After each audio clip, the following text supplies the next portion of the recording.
Azteca a través de XCW.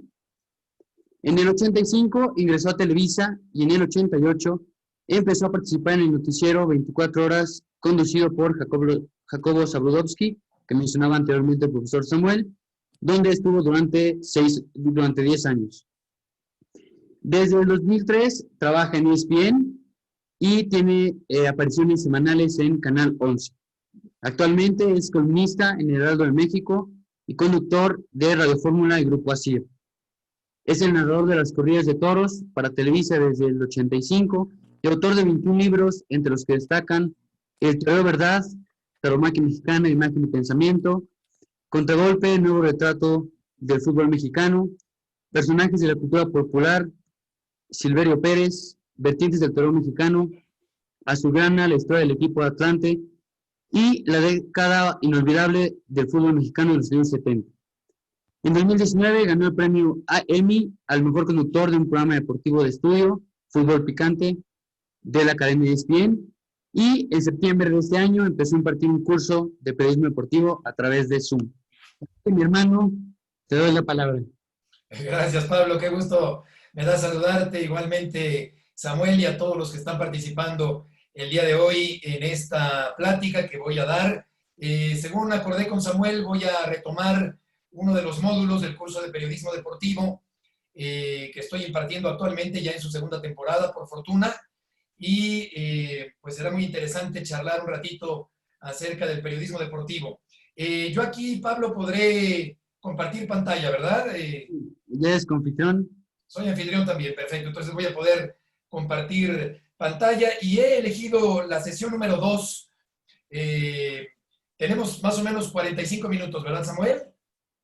Sí, más o menos 45 minutos. Perfecto, perfecto, perfecto. Muy bien. Así le hacemos entonces. Y vamos a dar la bienvenida a esta aula virtual de periodismo deportivo. Esta segunda clase que estoy dando en el curso tiene el objetivo de repasar la historia del periodismo deportivo mexicano, explicar cómo debe darse la información, cómo han evolucionado los espacios deportivos en los medios electrónicos mexicanos, establecer cuáles son los estilos actuales de la narración futbolera y analizar los pros y contras de la polémica tan en boga en los programas de fútbol.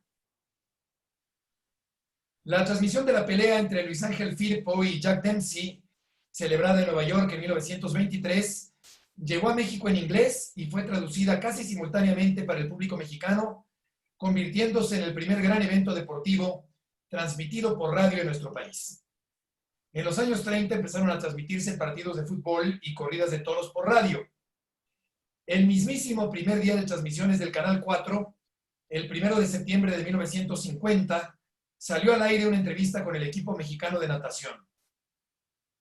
O sea que hubo presencia de periodismo deportivo desde el inicio de un nuevo canal de la televisión mexicana. En 1959, Emilio Azcárraga Milmo compró el equipo América y ahí empezó la historia de la alianza entre una empresa de televisión y un equipo de fútbol. Vamos a ver este primer video con un fragmento de la historia del periodismo deportivo en los medios electrónicos mexicanos, realizada por Clio Televisión.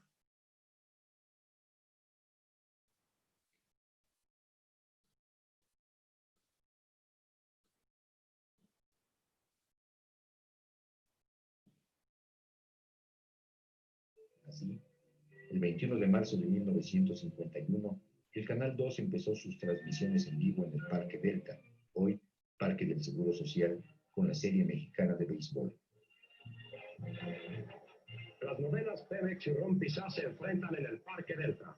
El corre-corre por las almohadillas es continuo y poniéndose el bateo al pichero. Unos minutos después, a la mitad del partido, un técnico del Canal 4 jaló un cable que interrumpió la transmisión. El Canal 2 quedó sin imagen durante varios minutos hasta que en Televicentro se puso una película. Así terminó el primer día de transmisiones del Canal 2. La televisión se encontraba ya plenamente en el gusto del público y la ciudad se paralizaba los viernes en la noche para ver la lucha libre. Y luego se trepa sobre los dos de forma espectacular e inusitada. Ahí está tratando de imponerse Dorrell. Se pasa muy bien a Guajardo y luego con un abrazo interrumpido está derribando también a Guajardo y ya se engarrapado. Para una El pelea de box, campo, los sábados. a ver si significaba una gran oportunidad, pues se nota cierta irresponsabilidad, tremendo golpe de izquierda, ahí está en la lona. Y los domingos, las corridas de toros.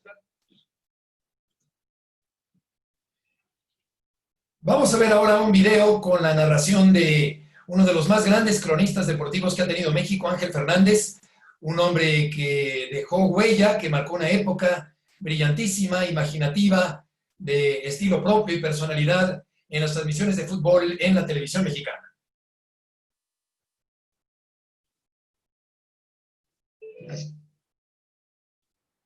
Tremendo, iluminado por la presencia de jugadores de primera magnitud como este Bora Milutinovic, el fútbol universitario, con Cuellar, con Vázquez Ayala. Jugadores tremendos de los Pumas. Ahí está el capitán Mejía Barón en ese salto y despejando Techera, que le viene a poner super garra uruguaya al lado de Orlando Medina al Atlante. Sale bien Crescencio del Atlante. Corriendo con fe este Atlante de Carlos Iturralde, que hoy se reestrena como entrenador atlantista, fue entrenador de los Pumas también. Alberto Domingo, el boquense, frenado ahí por la barriguita. Y luego Spencer tratando de prolongar hacia donde se ve el estilo de don Leonardo Cuellar, capitán de los amateurs en la Olimpiada de Múnich. Para Cuellar y su toque generoso, proyectando a Spencer. Cadillo ya se clavó por el centro, solamente para marear a la defensa, para jalarla. En esta defensa del Atlante está Tosuga, el pase de Mejía, Bailetti la fibra. Bailetti y el coraje. Hay un buen reencuentro del Atlante hoy, pelotazo que está midiendo Techera, 2 botes, Techera lo tiene ahí, Sobuca marca. Techera centra. Otra vez salida mala del arquero. ¡Gol de Jesús Ramírez! Echándose encima con todo en una salida mala de Rubén Montoya. Esta es la repetición de la jugada. Techera marcado por Sobuca. El portero no da mala salida que le roba y entrando con todo el 7 del Atlante, Jesús Ramírez. Y en el fondo está la pelota con un gol vehemente del Atlante. Una narración libre, imaginativa. Ángel era el mago del énfasis, dueño de un amplio vocabulario y recursos literarios, brindaba a su crónica un sentido épico, exaltando constantemente los valores del juego con hipérboles y adjetivos que enaltecían cada jugada. Por eso ha sido el más grande fenómeno de la narración futbolera por televisión.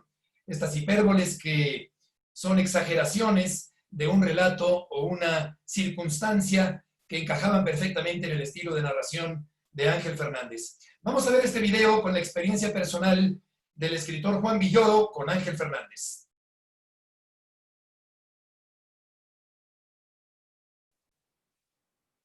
Desde que oí su voz en el teléfono, quedé totalmente cautivado porque tenía esa voz que los ingenieros de sonido llaman metálica, ¿no? Entonces yo hablé con mucho nerviosismo, con la voz entrecortada, así como si estuviera hablando con Borges o con una gente que me imponía realmente mucho, ¿no? Y entonces él con ese tono vibrante, ¿no? Me dijo, tu apellido me suena de algo, ¿a qué se dedica tu padre? Yo le dije, no, pues es profesor de filosofía. Me dice, dice, es un amigo de Kant. Y entonces ya ahí yo ya entré en el mundo mágico de él, porque descubrí una cosa que no he vuelto a ver en la vida. Y es que Ángel Fernández es la única persona que yo he conocido que solamente podía hablar de manera narrativa.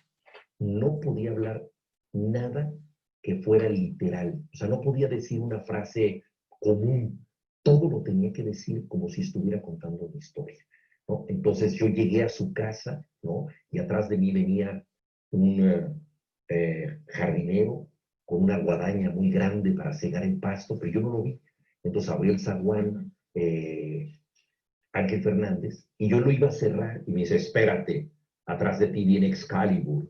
Entonces yo volteé y vi la guadaña y claro, Excalibur, la espada del rey Arturo. Entonces Todo lo reinventaba. Nunca le oí decir nada común.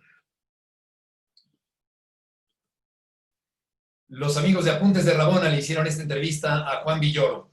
¿Cómo desbrozar la información? El objetivo es encontrar la noticia en la maleza de la información. Muchas veces surge la noticia sin tener que buscarla, pero en otras ocasiones sí hay que buscarla y encontrarla. Por ejemplo, si hacemos una larga entrevista o escuchamos completa una conferencia de prensa, debemos detectar qué es lo novedoso, cuál es la frase noticiosa, en dónde está la noticia en medio de tantas preguntas y respuestas. Hay que quitar toda la paja, la palabrería, lo insustancial y quedarnos con lo que es noticia. Y para poder encontrar la noticia, primero hay que estar empapados y perfectamente actualizados con la información para identificar qué se conoce y qué no se conoce. Lo que no se conoce y resulta importante para el auditorio, eso es una noticia. También hay casos donde debemos revisar una entrevista y extraer la frase más periodística. A propósito de esto, vamos a ver un video de una entrevista de Héctor Huerta a Elías Hernández del Cruz Azul tras perder la final de 2018 ante el América en el Estadio Azteca. Desde Elías, y también, pues, como tú eres un jugador ya de mucha experiencia y seguramente observas el entorno, esto de que se dijo que ustedes en la final se murieron de nada, ustedes saben de qué se murieron en la final, por qué perdieron esa final contra el América. En tu análisis, ¿por qué se perdió esa final contra el América? Yo creo que porque no salimos convencidos. A mí igual me quedó esa sensación. Creo que el equipo, primero que nada, dejó de hacer lo que venía haciendo todo el torneo. Después, creo que no nos dimos cuenta de que podíamos ganar la final, digo, sin demeritar obviamente el gran equipo que es América, pero creo que si nosotros hubiéramos apretado el acelerador, hubiéramos sacado un buen resultado y hubiéramos conseguido el objetivo.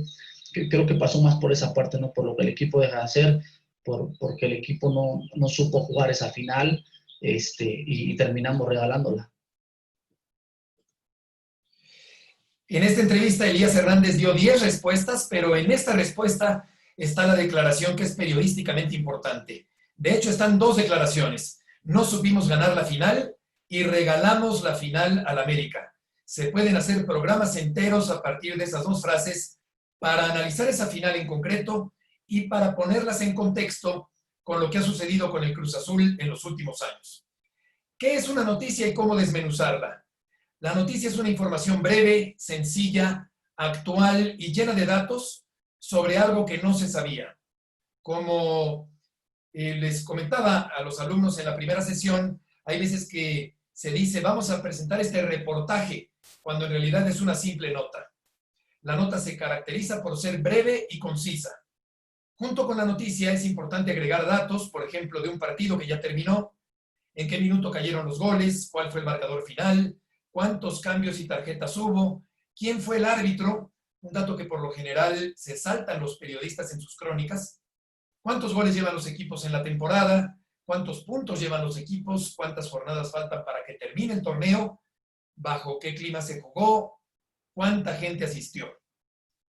A fines de la penúltima década del siglo antepasado, 2 periódicos de Estados Unidos que se regodeaban magnificando información para impresionar a sus lectores, publicaron un cómic donde aparecía un niño de la calle en condición marginal, vestido de amarillo. Aprovechando esa coyuntura y el hecho de que el amarillo en inglés también tiene el significado de cobarde o ruin, el periódico de periodismo serio New York Press empezó a llamar prensa amarilla a aquella que busca lectores que gustan del sensacionalismo.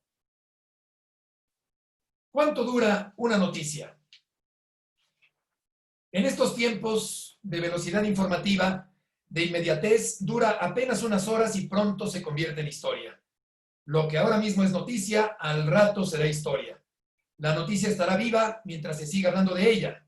Desafortunadamente, en muchas ocasiones, las noticias amarillistas son de las que más se habla y las que más llaman la atención. Para elevar sus niveles de audiencia, algunos medios alargan lo más que pueden el tiempo de vigencia de una noticia y la siguen mencionando una y otra vez. Con respecto al hambre de primicia, sí es importante dar primero la información, pero la prisa no debe hacernos caer en la precipitación. Dar una noticia antes que los demás es una aspiración de los periodistas porque al dar una noticia debidamente confirmada primero que nadie, te vas posicionando como una fuente confiable y oportuna. Una recomendación de grandes periodistas es recurrir a por lo menos 2 fuentes para confirmar la información.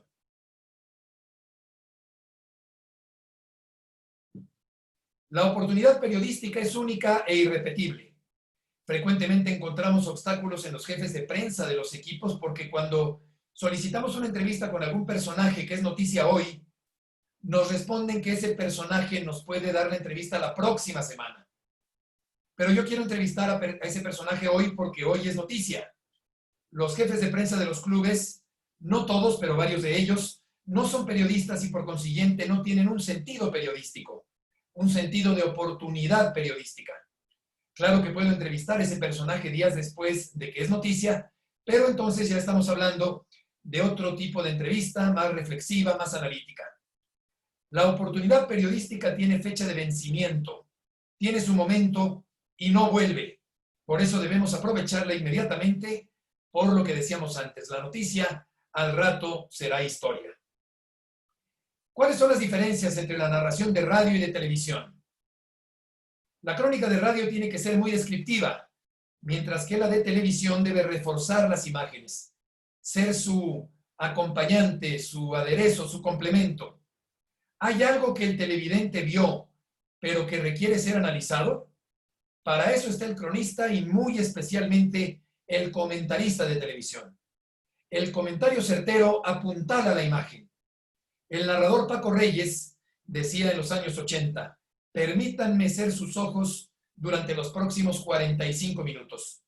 En efecto, el narrador de radio se tiene que convertir en los ojos del radioescucha que solo está imaginando a partir de las palabras y descripciones que va escuchando.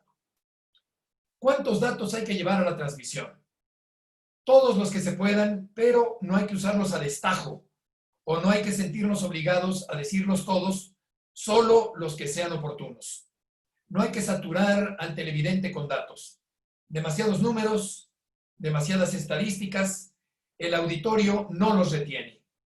Es mejor un análisis a fondo, la agudeza de un juicio, una frase bien pensada, pegajosa o inteligente, que muchos números que no serán retenidos por el televidente. El cronista es un periodista cuya labor va dirigida a un público. La misión del periodista es investigar, informar y opinar. No le concierne defender tales o cuales intereses. El periodista no es un propagandista de ciertas causas. Al igual que el aficionado, el cronista también desea que gane la selección mexicana, pero en estricto sentido periodístico no le corresponde arengar ni ser porrista del conjunto nacional. Es normal ponerse del lado de la selección mexicana, puesto que somos mexicanos, pero hay que hacerlo con buen gusto, con categoría, sin entreguismo y sin perder la objetividad. Impulsar y alentar a los jugadores me parece una función más del aficionado que del periodista que está narrando un partido de la selección. Los periodistas no formamos parte de la selección, ni debemos formar parte de la maquinaria comercial que representa el equipo de fútbol de México, por mucho que dediquemos muchas horas a hablar de la selección en la radio y la televisión y las páginas de internet y las redes sociales, sobre todo antes y después de los partidos. La referencia adecuada en el momento oportuno. De poco sirve memorizar muchas citas o frases o referencias si no las decimos en el momento oportuno. Decir datos durante una transmisión, no muchos, solo algunos, es lo normal, pero decir la frase adecuada en el momento oportuno, eso es un lujo. Para ello debemos tener esas citas en la mente o anotadas y tener la sensibilidad para decidir exactamente en qué momento decirlas. ¿Qué debe hacer el comentarista durante la repetición de una jugada?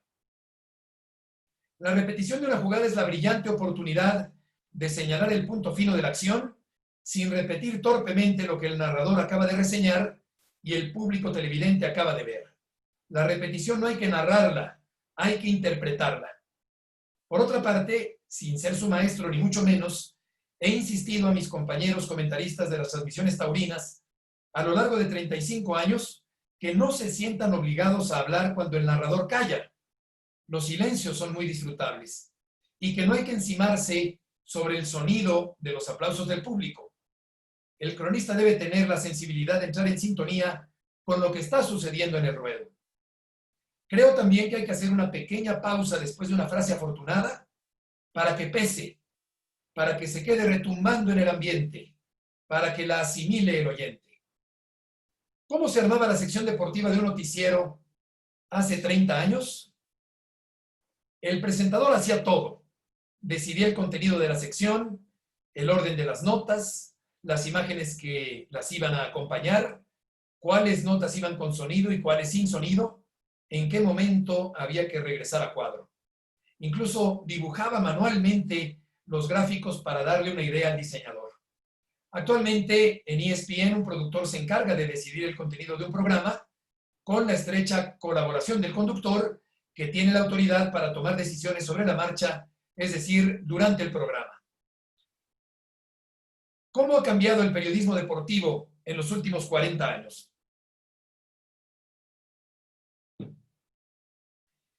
Yo siento que antes el control de calidad se caracterizaba por ser más estricto. Había filtros y los locutores tenían voces de locutores. Si un comunicador de la vieja guardia se llegaba a equivocar al conjugar un verbo, se sentía profundamente avergonzado. Imperaba otra conciencia de la profesión. En algún programa del Mundial de México 86 dije accesar en lugar de acceder. En su sección Perlas Japonesas del diario Excelsior, el lexicólogo Raúl Prieto Niquito Nipongo lo hizo notar. Me fue como en feria. Conservo el recorte como un duro recordatorio. Antes existía un gusto por la estética de las palabras y una mayor cultura general. Ahora hay más medios de comunicación, más opciones para enterarse. Por lo mismo, siento que se ha perdido, en cierta forma, el control de calidad. Ha bajado la calidad en general. Ahora hay muchas más transmisiones de encuentros deportivos. Ahora circula mucha información en las redes sociales, de las cuales también platico en este curso. Proliferación de medios, desarrollo enorme, pérdida de calidad. ¿Cuáles son los estilos actuales en la crónica deportiva hablada? Hay pocos narradores que conservan un estilo clásico, consistente en dedicarse más a la narración propiamente de lo que está sucediendo en la cancha, que a platicar sobre temas alternativos o secundarios. Predomina un estilo más de jolgorio, de plática, de sarcasmo, de un tono exagerado. Un estilo más dirigido al entretenimiento. En medio de estas dos funciones, reseñar y entretener, se mueve la crónica futbolera actual. Primero debe ir la reseña, o sea, lo periodístico, y luego lo complementario, o sea, el entretenimiento. Hay quienes logran ambas cosas, analizar un partido y bromear para hacerlo entretenido. Y esa es una idea que ha alcanzado resultados exitosos. De Ángel Fernández para acá han aparecido buenos narradores. Nombres hay quizá decenas, pero considero que desde Ángel Fernández no se había dado un giro estilístico tan marcado como el que han impuesto Cristian Martinoli y Luis García. Velocidad mental, sarcasmo, ironía. Esa es la fórmula más novedosa de la crónica futbolera en México. Futbolistas convertidos en comentaristas. No todos los futbolistas retirados se convierten automáticamente en buenos comentaristas. Lejos están de eso. Las empresas los contratan porque les dan rating o en contados casos porque tienen mucha calidad para analizar y para hablar. Sí es importante que hayan jugado profesionalmente porque pueden aportar y hablar de cosas que no vivimos quienes no fuimos deportistas profesionales, pero eso no necesariamente implica que tengan capacidad, vocabulario, estructura o buen criterio. Sin embargo, por supuesto que hay exfutbolistas que son buenos comentaristas. Destaco a Roberto Gómez Junco y hay varios más que hacen una buena labor aportando sus conocimientos para enriquecer las transmisiones. Estos analistas que fueron deportistas complementan la labor informativa. A veces los exjugadores dicen que los periodistas no saben de fútbol y los periodistas dicen que los exfutbolistas no saben de periodismo.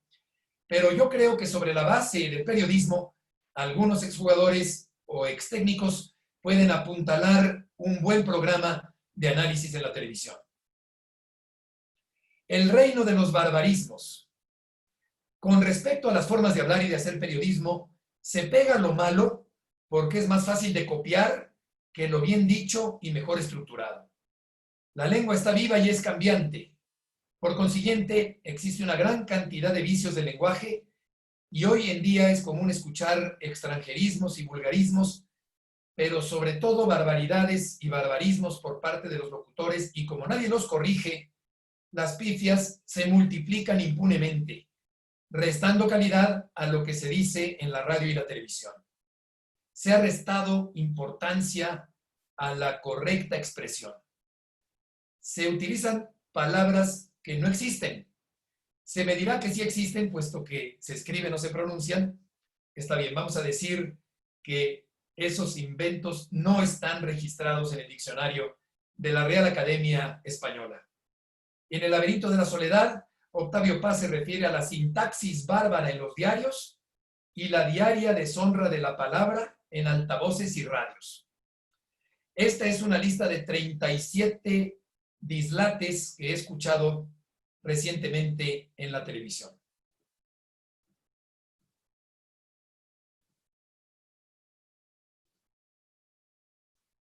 El jugador se la pasó invernando todo el día.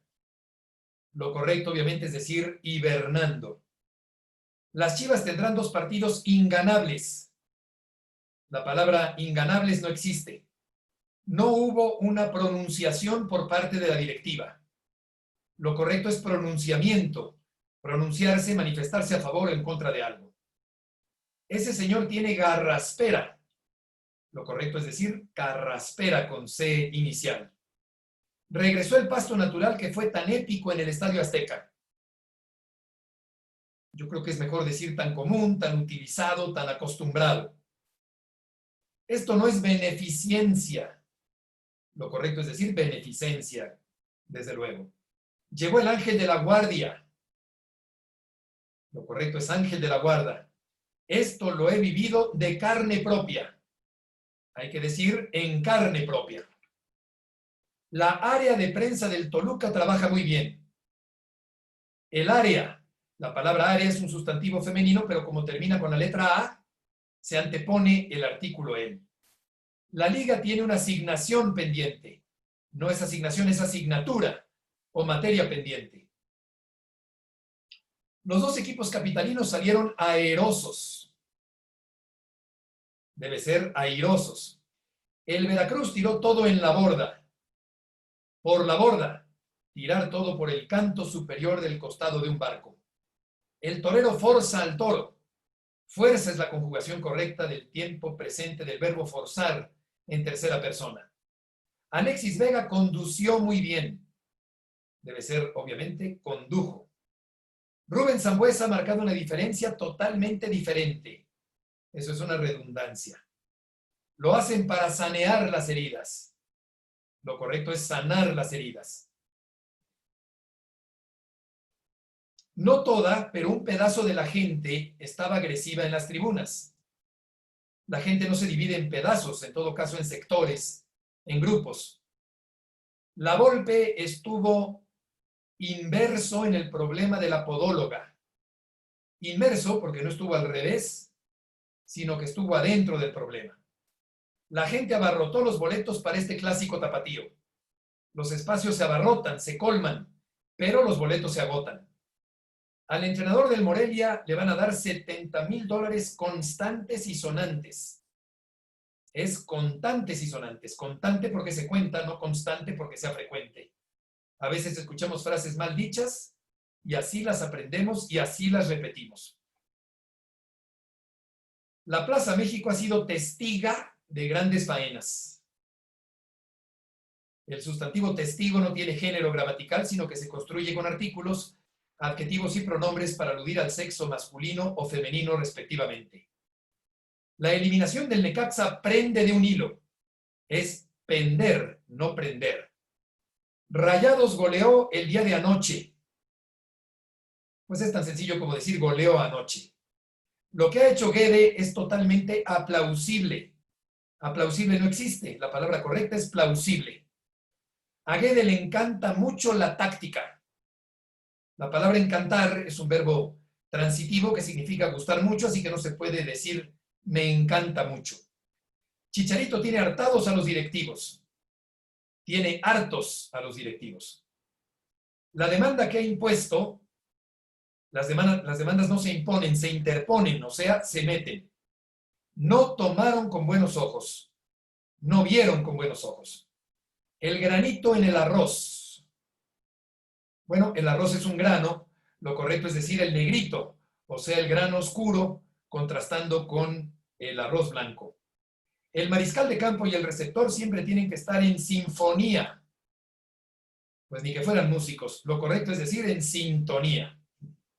Nico Castillo salió de la cancha bajo su propio pie. Lo correcto es decir por su propio pie. Estornudé con enjuria. Eso lo escuché también hace poquito. Es con enjundia. Ojalá podamos tener VAR en la próxima Copa Oro. En lugar de podamos. Tata Martino quiere agrupar a su grupo de jugadores. Eso es una redundancia. Y al grupo Orlegui le interesa manejar al Leganés.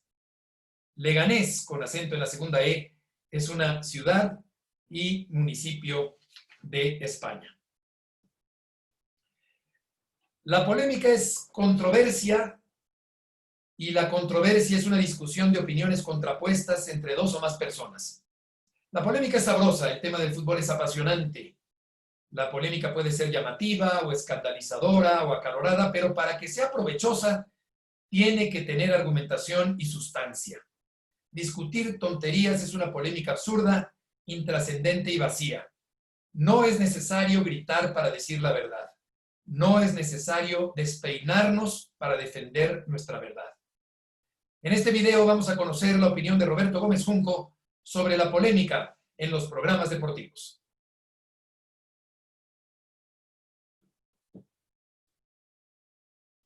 Tanta competencia, tal diversificación de opciones, entonces se cae mucho en el éxito inmediato. ¿Qué digo hoy para que hoy venda? ¿Qué digo hoy para llamar la atención hoy? Y los conceptos claros sobre el fútbol, pues no llaman mucho la atención. Va a llamar mucho más la atención el pleito entre tú y yo, o le dije tal cosa a tal técnico, o entre jugadores, o entre técnicos hicieron esto, o al dirigente lo critiqué de tal forma y me ensañé en la crítica. Todo ese periodismo efímero, periodismo del momento que vende mucho, pero que no queda, no pasa nada y no cumplió ahí el periodista con la función elemental de ayudar, aunque sea un poco, a poquita gente a ver mejor el fútbol, a ver mejor su entorno, a ver mejor lo que vea dependiendo del mundo en el que te desenvuelves.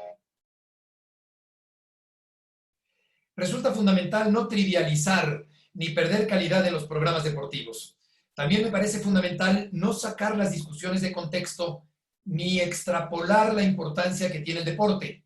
No perdamos de vista que el deporte es fascinante y que es un gran negocio, pero no cambia el mundo como lo hace una decisión política, una situación económica o una pandemia.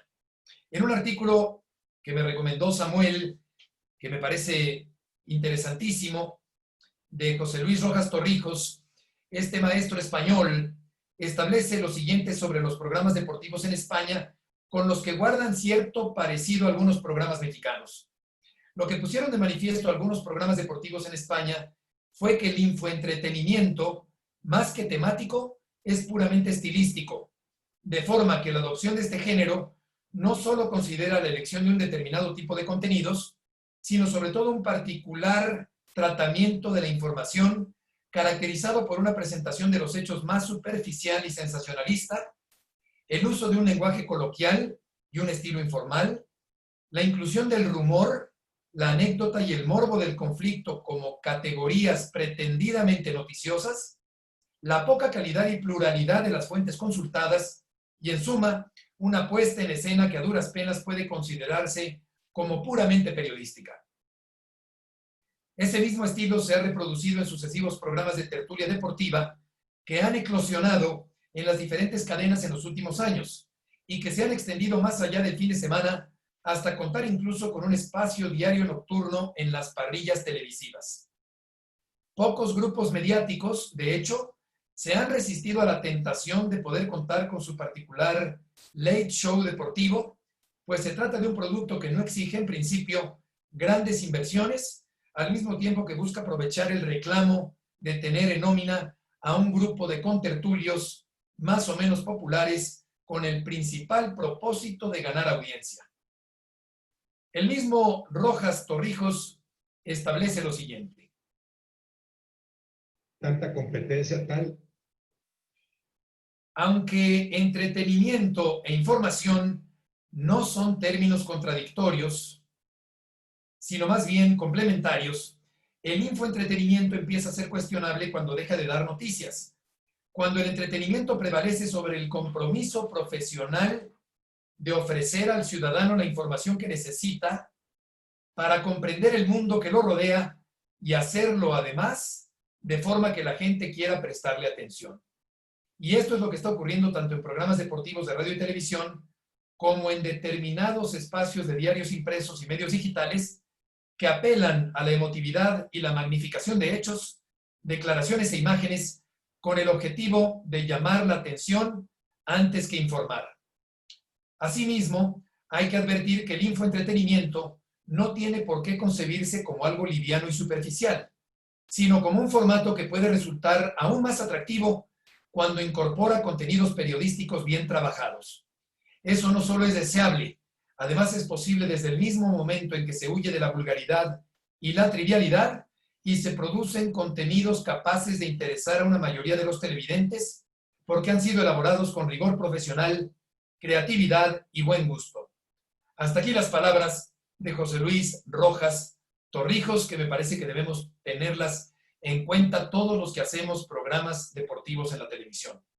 Por su parte, Santiago Segurola, una de las mejores plumas del tema futbolero en español, al ver el auge del entretenimiento sobre el periodismo, vaticina que nos encaminamos a un Hollywood en pequeñito, que no presume de hacer periodismo, sino espectáculo. Vamos a ver un video con mi opinión sobre la polémica en los programas de fútbol en la página Apuntes de Rabona.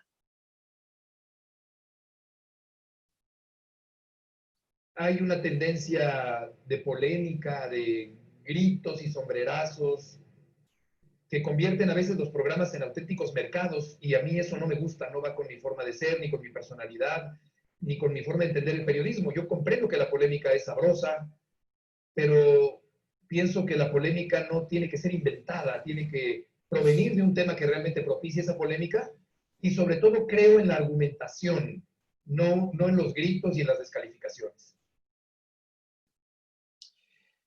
Periodismo clásico contra periodismo moderno. En realidad no es que existan un periodismo clásico y un periodismo moderno, existe el periodismo. Solo que hay algunas modas en los programas futboleros que han llamado la atención en los últimos tiempos. Pero es muy importante recordar que en el periodismo, las modas pasan y los modos permanecen. Por eso es muy importante contar con bases sólidas para desarrollar esta fascinante actividad del periodismo deportivo. Los medios de comunicación brindan libertad que no debe degenerar en libertinaje. El libertinaje es el abuso de la libertad. Es una torcedura de la conducta libre. No se deben perder de vista el respeto y la argumentación. El rating es muy importante para las empresas actuales. Se basan mucho en los ratings para medir el éxito, aunque yo creo que el rating no necesariamente implica calidad. Un tema importante es también el de las mujeres que aparecen hablando de deportes en la televisión. Hay presentadoras que no saben y no opinan, pero también hay conductoras que sí saben y sí opinan. Vamos a presentar el testimonio de Nelly Simón, que actualmente es gerente del equipo femenil del Guadalajara, pero que ha hecho una carrera importante en los medios de comunicación.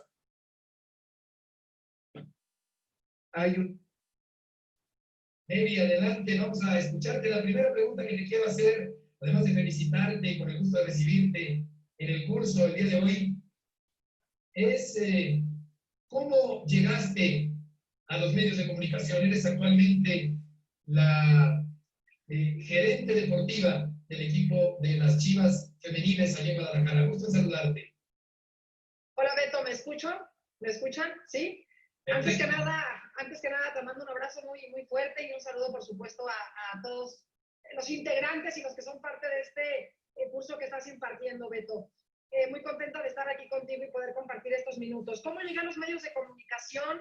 Fíjate que yo desde muy pequeña, a mí me encantaba la oratoria, me gustaba mucho hablar en público y fui deportista desde los 11 años.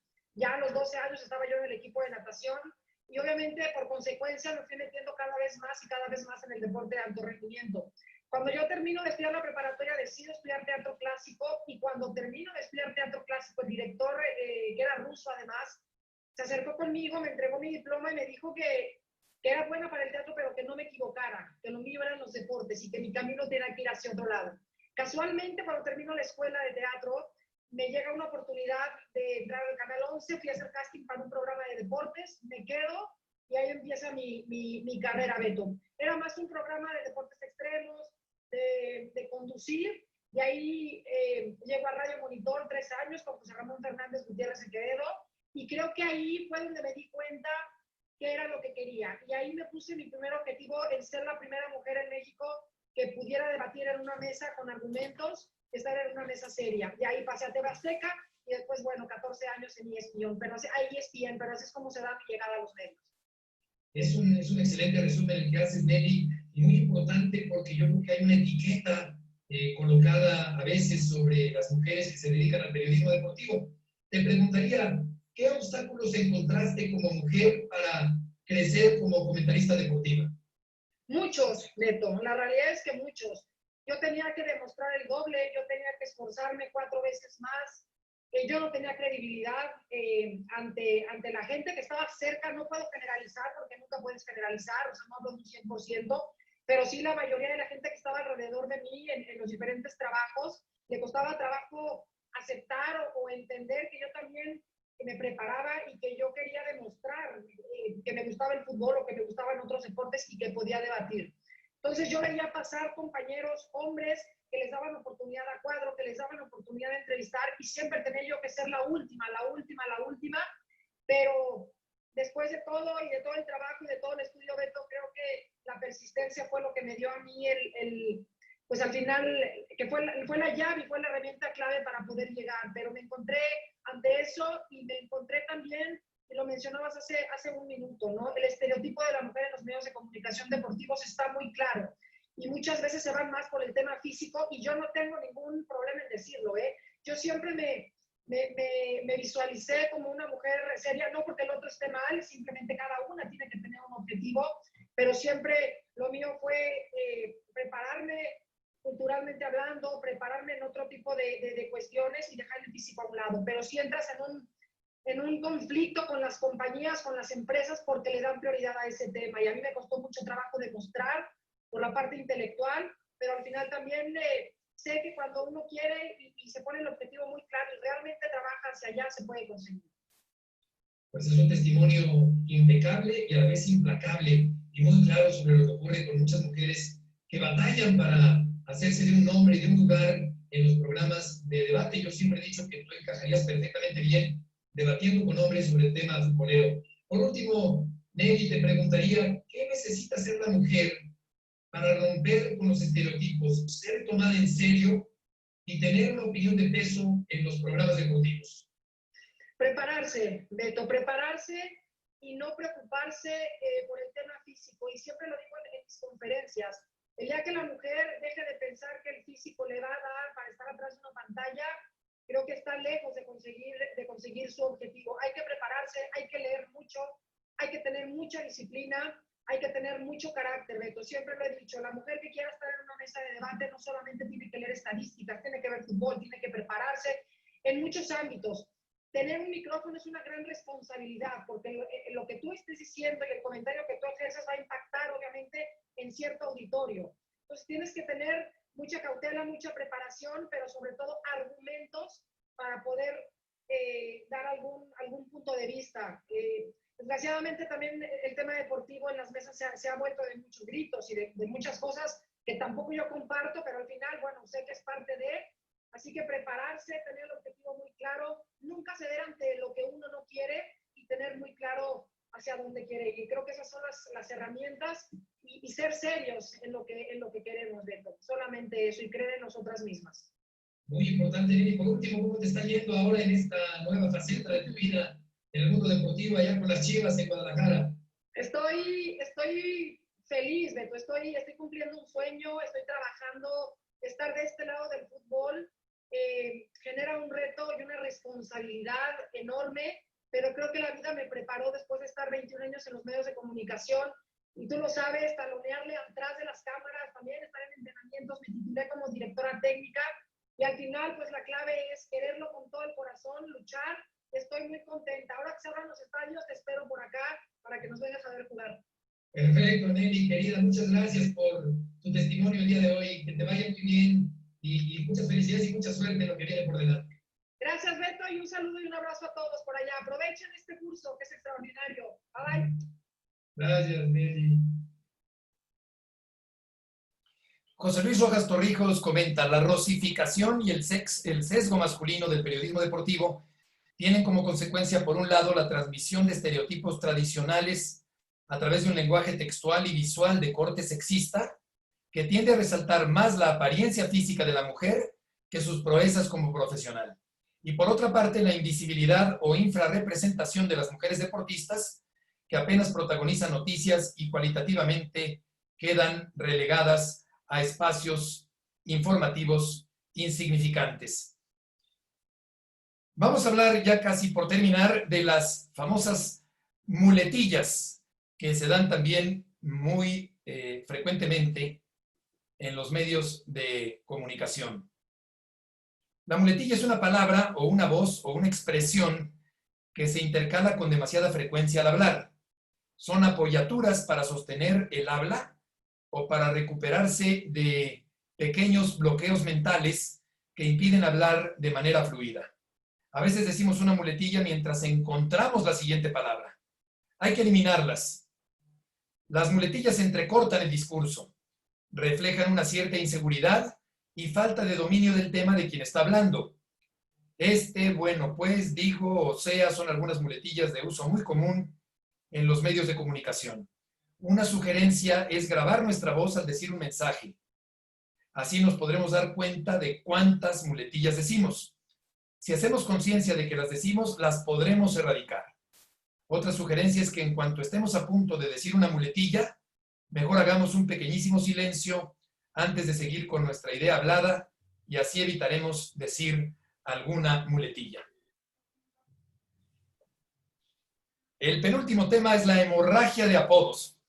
Es mejor poner un apodo bien pensado que poner muchos apodos a destajo.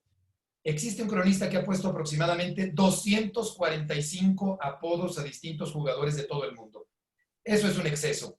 Por una parte se puede aplaudir el esfuerzo de imaginación, pero obviamente si se ponen 245 apodos, muchos no valdrán la pena. Se pierde el chiste. Es mejor poner apodos bien pensados que más de 200 de poca importancia.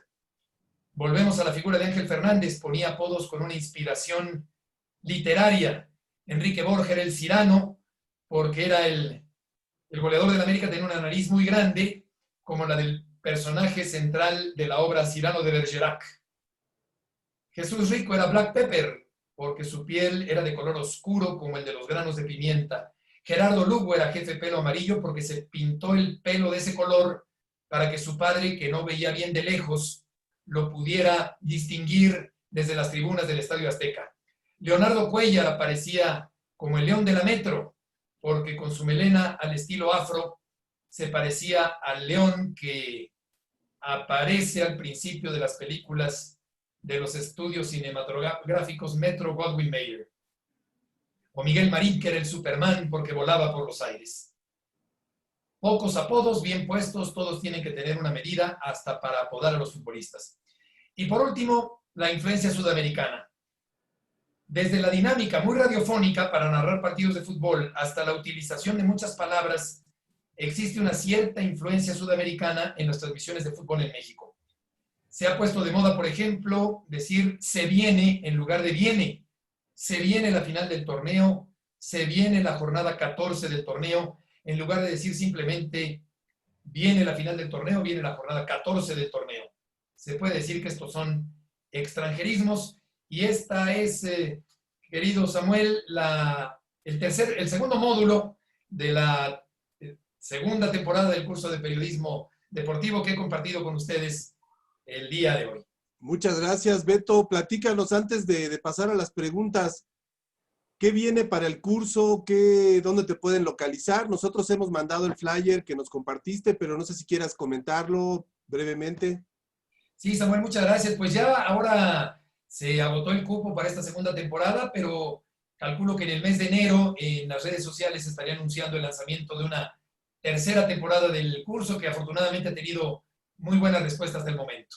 No, es un gran curso, se lo recomendamos a todos los interesados en periodismo deportivo que puedan escuchar la experiencia de Beto. Beto, ¿puedes decir tus redes sociales por si algún muchacho quisiera seguirte? Sí, cómo no, en Instagram es heriberto.murrieta y en Twitter es Beto-Murrieta. Muy bien. Pablito, ¿quieres comentar lo de las preguntas antes de darle las gracias a Beto y por su apoyo para esta charla? Sí, claro, tenemos la verdad, no son tantas, entonces sí nos va a dar tiempo. Pues mira, Beto, tenemos aquí un par de preguntas interesantes. La primera sería, bueno, tú hablabas justo de que antes había un control de calidad más estricto a la hora de digamos, subirse al escenario, a la hora de agarrar el micrófono. ¿Cómo se puede subir ese control de calidad en el periodista en México? Y un poco relacionado con esta pregunta, ¿cuáles sean los requisitos básicos que debía tener un periodista en la televisión en los tiempos de Jacobo Zabludovsky para poder estar en cuadro o para tener un micrófono enfrente? ¿Y qué se está perdiendo hoy en día? Pues yo al escuchar a muchos periodistas, porque veo todos los partidos, veo todas las transmisiones, la conclusión a la que llego es que se ha perdido el control de calidad precisamente porque escucho las muletillas, los vicios, los errores marcadísimos al formular una pregunta, al inducir una posible respuesta del entrevistado en la pregunta, al no dejar que las preguntas sean cortas y abiertas, al utilizar palabras que no existen, al decir cosas superficiales, al imitar lo malo. Yo por eso creo que costaba mucho trabajo llegar a un micrófono en los años anteriores, todavía en los años 80, que ahí fue donde me tocó empezar, y yo creo que ha habido tantos medios de comunicación, un boom de medios, que ahora mismo, por cierto, se encuentran en gravísima crisis económica, que eso me hace pensar que se ha perdido un poco el control de calidad. Y bueno, Jacobo era un maestro muy estricto, muy intransigente, duro, que no daba concesiones, y eso creo que nos hizo aprender mucho a todos los periodistas que nos formamos a su lado. Reconozco también que fue un personaje muy polémico en cuanto al manejo de la información en aquellos años, pero desde el punto de vista concretamente de la hechura periodística, creo sin duda que ha sido un personaje muy importante en la historia del periodismo y creo que nos enseñó la forma en que debe hacerse el periodismo a muchos periodistas de aquella época. Ok, y hablando ya hoy en día, y relacionado con esto que mencionas, ¿cuáles son esas características que debe tener un periodista para lograr transmitir un mensaje deportivo, y también si es más difícil transmitir un mensaje deportivo que quizá uno pues más tendido, por ejemplo, hacia una nota normal de las que vemos en los noticieros en la mañana? Yo creo, Pablo, que no necesariamente porque el periodismo es uno solo, lo único que cambia es el tema. Es decir, hay periodismo de deportes, de espectáculos, de cultura, de deportes, de tauromaquia, pero en sí es una sola disciplina, un solo oficio, una sola profesión, el periodismo como tal. Las características yo creo que deben ser estar muy empapado de la información, estar todo el tiempo pendiente de la información para que no te agarren en fuera de lugar. Yo creo que ahora con Internet no hay excusa para no estar enterado todo el tiempo de la información, tener un estilo propio, pensar antes de hablar, argumentar lo que se dice, no caer en polémicas absurdas, verificar la información antes de darla. En fin, son algunas de las características principales que yo creo que debe tener quien se dedica al periodismo deportivo en particular y al periodismo en general también. Y tomando en cuenta esto, ¿qué podría mejorar el periodismo hoy en día para poder influir más en la vida de la audiencia, del público? Yo creo que el periodista tiene que ser muy responsable, tiene que ser muy cauteloso, tiene que ganar credibilidad para poder ser confiable. Yo encuentro también algunos periodistas que quieren ser los protagonistas de la noticia cuando realmente no somos los protagonistas de la información, aunque hay muchos periodistas que adquieren una gran importancia. Encuentro también el error de interrumpir constantemente a los entrevistados, incluso cuando van a decir alguna cosa importante, una información que es de utilidad para la audiencia. Ni por eso algunos periodistas dejan de interrumpirlos porque creen que ellos son los protagonistas de la información. Este es uno de los graves problemas que yo encuentro y por lo demás creo que más allá de tendencias políticas o de gustos o de corrientes, el periodista tiene que tener una gran responsabilidad ética, facilidad de palabra, cultura general y también tiene que ser muy directo y muy conciso a la hora de dar la información. Eliminar los prolegómenos, la cursilería, las frases hechas, los lugares comunes e ir de manera muy puntual a la información. Perfecto. Y me gustaría que nos contaras cuál ha sido tu mejor experiencia a lo largo de toda esta maravillosa carrera que has creado. Pues son muchas experiencias, muchos viajes al extranjero que los menciono porque son muy retadores por los cambios de horario, por las muchísimas horas de trabajo, por la adaptación que uno tiene que hacer de inmediato para ir a otro país a transmitir algún evento. Yo creo que eso es realmente muy interesante, los Juegos Olímpicos, los Mundiales de Fútbol y muchas coberturas fuera de México, entrevistas a personajes, pero no necesariamente personajes famosos, sino hay entrevistados más desafiantes, más retadores, que son aquellos que no contestan lo que les preguntas, o que tiran por la calle del medio, o que se salen por la tangente, o que responden con monosílabos. Esos son los personajes más difíciles de entrevistar. Pero bueno, hay varias experiencias con personajes como Juan José Arreola, como José Luis Cuevas, como el propio Jacobo, con grandes toreros, y sobre todo con María Félix, que tuve la fortuna de ser su amigo a raíz de un programa de televisión que fue muy visto en el año de 1991.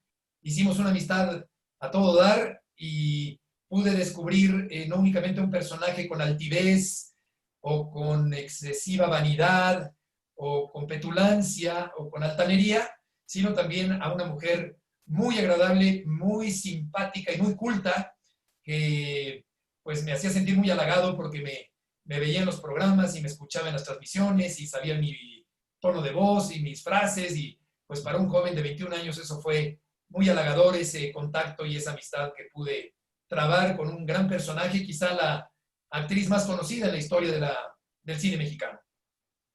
Y bueno, para terminar con las preguntas, entrando a este tema que a ti te agrada tanto, que es la tauromaquia, en primer lugar, ¿cómo percibes el respeto hacia la tauromaquia hoy en día? Y bueno, ¿qué futuro ves hacia esta disciplina, tomando en cuenta pues que hoy en día existe libertad de expresión y toda esta libertad, pues como de que cada quien puede decir lo que piensa sin que haya pues, una repercusión, tanto a nivel de aficionados como a nivel pues de un periodista o de una persona influyente? Pues es un buen tema. Reconozco que el panorama de la fiesta es muy difícil actualmente. Hay muchas críticas, hay una corriente antitaurina muy fuerte, ha perdido popularidad el toreo, ha perdido público. Yo respeto a todos aquellos que están en contra de la fiesta de los toros. Yo lo único que pido es que también nos respeten a quienes sí nos gusta esta tradición, esta cultura y este arte. Comprendo que la muerte del toro puede ser impactante para algunas sensibilidades. Sin embargo, con una buena orientación hacia la parte de tradición, de cultura, de historia, de arte, yo creo que se puede entender el espectáculo taurino Y lo único que yo pediría es eso, que no quieran prohibir un espectáculo que genera muchas fuentes de trabajo, que tiene mucha historia, que puede parecer anacrónico, pero que todavía pervive. Y yo lo único que pediría es eso, que a esta minoría a la que nos gustan las corridas de toros se nos permita seguir disfrutando de este espectáculo que ahora mismo está en una crisis tremenda, no solamente de popularidad, sino también económica debido a la pandemia. Bueno, pues querido Heriberto, no me queda más que agradecerte de parte de la Ibero, de parte de la materia de cultura mediática, que has tomado un ratito para hablarnos de periodismo en tu apretada agenda, porque sabemos que tienes muchas cosas que hacer y pues también... Gracias, Pablo. Hasta allá. Un saludo para todos, muchas gracias, gracias Samuel, gracias a todas las personas que amablemente... Y gracias, Beto. Estuvieron más de 100 alumnos conectados de primer semestre. Yo creo que esta charla les va a dejar una muy buena huella. Son alumnos que tienen 2 meses en la universidad y creo que fuimos afortunados de escuchar tus puntos de vista, tus experiencias. Muchas gracias, Beto.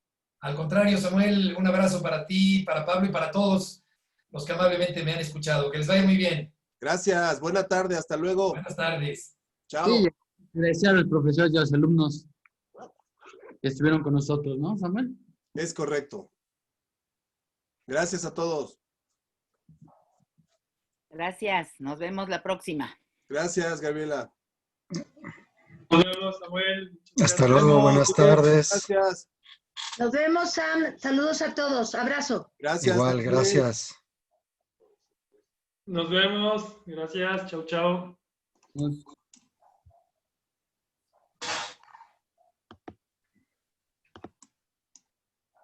George, ¿estás por aquí? Sí, pero no me abre la cámara. Ah, no te preocupes. Oye, bueno, platicamos al rato por teléfono. Seguro. Aquí Venga. estoy pendiente. Sale. Bye. Bye.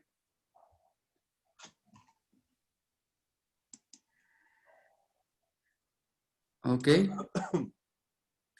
Nos quedamos con mi querida Denise.